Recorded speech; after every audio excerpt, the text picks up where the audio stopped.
विविध विकास कामाच्या लोकार्पण कार्यक्रमाच्या निमित्ताने सर्वप्रथम हिंदवी स्वराज्याचे सरसंस्थापक छत्रपती शिवरायांना मानाचा मुजरा करतो। भारतीय राज्यघटनेचे शिल्पकार भारतरत्न डॉक्टर बाबासाहेब आंबेडकर यांना मानवंदना अर्पित करतो।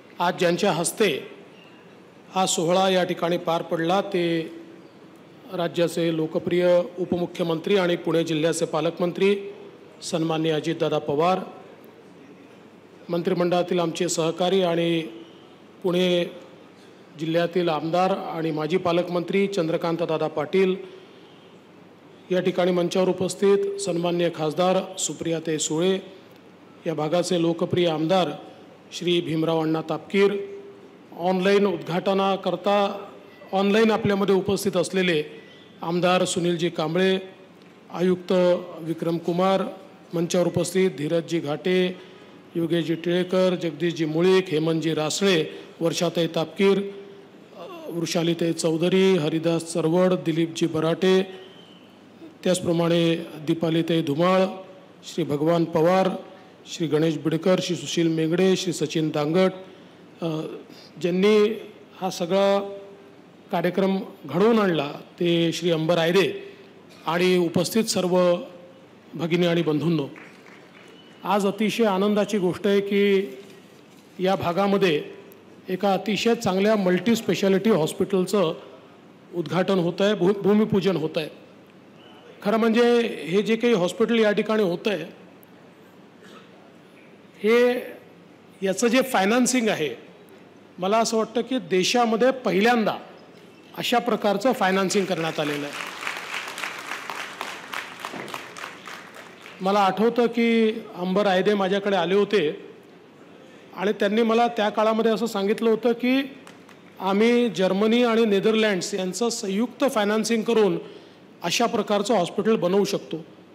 त्यानंतर विक्रम कुमारांची चर्चा झाली, पण खरं सांगायचं तर त्यावेळेस मला देखील असं वाटत होतं, कारण मल्टीनॅशनल फायनान्सिंग एजन्सीज खूप येतात, पण अनेक वेळा नुसत्या चर्चा होतात, वर्षानुवर्ष चर्चा चालतात, त्यामुळे हे नक्की होऊ शकेल का। परंतु ते प्रकरण सगळं पुढे गेलं।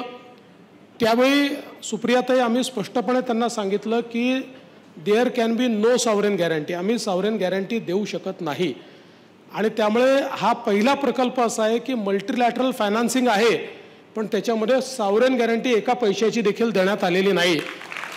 आणि त्याच्या पलीकडे जाऊन या प्रकल्पाची सगळ्यात महत्त्वाची गोष्ट जर काही असेल तर दादांनी आम्ही सगळ्यांनी मिळून ज्यावेळेस त्याचं डिस्कशन केलं आणि त्यावेळेस याची रिस्क कोण कव्हर करेल, तर त्यावेळेस नेदरलँडची गव्हर्नमेंटची इन्शुरन्स कंपनी समोर आली आणि त्यांनी सांगितलं की या प्रकल्पाची 99% फायनान्शियल आणि पॉलिटिकल रिस्क ही आम्ही कव्हर करतो।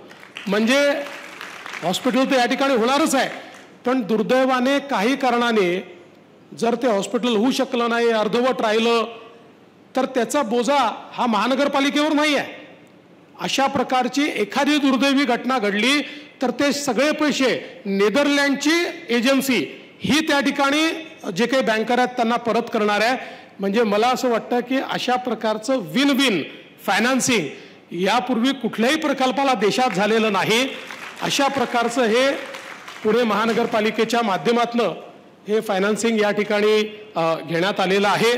खरं म्हणजे मला आठवतं त्यावेळेस आपले हेमंत रासने असतील किंवा सगळे आपले जेव्हा महानगरपालिकेची आपली समिती होती त्यावेळेस त्यांच्याशी पहिल्यांदा डिस्कशन झालं होतं आणि विक्रम कुमारांनी ते अतिशय वेगानं पुढे नेलं। नंतर दादांनी आम्ही सगळ्यांनी मिळून त्याला मदत केली आणि आज हे हॉस्पिटल या ठिकाणी होतं आहे। स्टेट ऑफ आर्ट हॉस्पिटल आहे। या हॉस्पिटलला मॅक्झिमम इक्विपमेंट्स जे आहेत हे नेदरलँडनी त्या ठिकाणी अप्रूव्ह केलेले अशा प्रकारचे इक्विपमेंट्स आहेत जे वर्ल्ड क्लास अशा प्रकारचे ग्लोबल इक्विपमेंट्स हे आपण या हॉस्पिटलमध्ये त्या ठिकाणी देतो आहोत।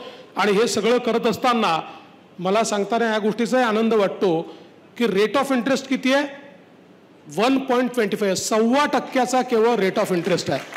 म्हणजे ज्यावेळी अशा प्रकारच्या प्रकल्पांना आपल्या देशामध्ये 11 आणि 12% रेट ऑफ इंटरेस्टनी पैसा घ्यावा लागतो, कारण रेट ऑफ इंटरेस्ट वाढला तर अर्थातच त्याचा बोजा हा कन्झ्युमरवर पडतो, त्यामुळे त्यांना जास्त पैसे द्यावे लागतात।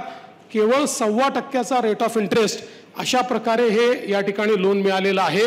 त्यामुळे मला असं वाटतं की हे पहिलं मॉडेल आहे आणि हे मॉडेल यशस्वी झाल्यानंतर पुढे अनेक असे मॉडेल पुण्यामध्ये आपल्याला तयार करता येतील, महाराष्ट्रात वेगवेगळ्या ठिकाणी तयार करता येतील की ज्यामध्ये पब्लिक प्रायव्हेट पार्टनरशिपच्या माध्यमातून मोठ्या प्रमाणात आरोग्य सेवा आणि परवडणारी आरोग्य सेवा, आत्ताच अजितदादांनी ज्या प्रकारे सांगितलं की 16% बेड्स असे आहेत की ज्यातले 10% पूर्ण मोफत आहेत, 6% CGHSच्या रेटने आहेत आणि ओव्हरऑलही जे रेट्स आहेत याच्यावरचं जे काही आर्थिक बर्डन आहे हे कमी असल्यामुळे या ठिकाणी ते रेट्स कमी राहणार आहेत आणि म्हणून मला असं वाटतं की खूप चांगल्या प्रकारचं हे मॉडेल तयार झालेलं आहे आणि पहिलं मॉडेल हे वारजेला तयार होत आहे. म्हणून आपल्या सगळ्यांचं मी मनापासून अभिनंदन करतो, आपल्याला या ठिकाणी खूप खूप शुभेच्छा देतो.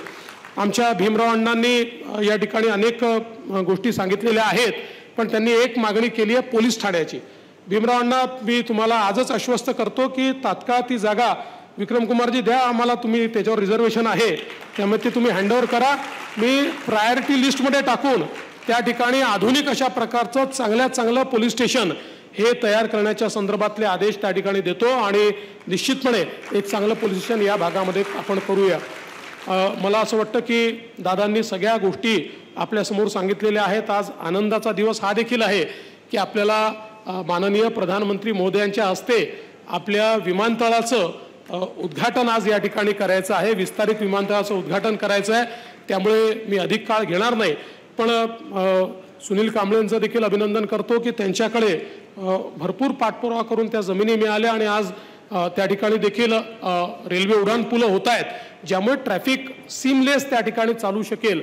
मी आज एवढंच सांगतो की पुणे असेल, पिंपरी चिंचवड असेल किंवा पुण्याचा NMRDAचा परिसर असेल, हा सगळा परिसर हा एक प्रकारचं महाराष्ट्राचं ग्रोथ इंजिन आहे आणि म्हणून या परिसराच्या विकासाकरता आम्ही सगळे पूर्णपणे या ठिकाणी कटिबद्ध आहोत आणि निश्चितपणे आमचे मुख्यमंत्री एकनाथरावजी शिंदे असतील किंवा आपले पालकमंत्री अजितदादा पवार असतील, या सगळ्यांच्या नेतृत्वामध्ये या भागाच्या विकासाकरता जे जे करण्याची आवश्यकता आहे ते राज्य सरकार निश्चितपणे करेल. एवढंच आपल्या सर्वांना मी सांगतो आणि माझे 2 शब्द संपवतो. धन्यवाद.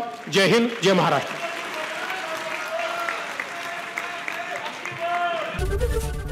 ABP माझा, उघडा डोळे बघा नीट.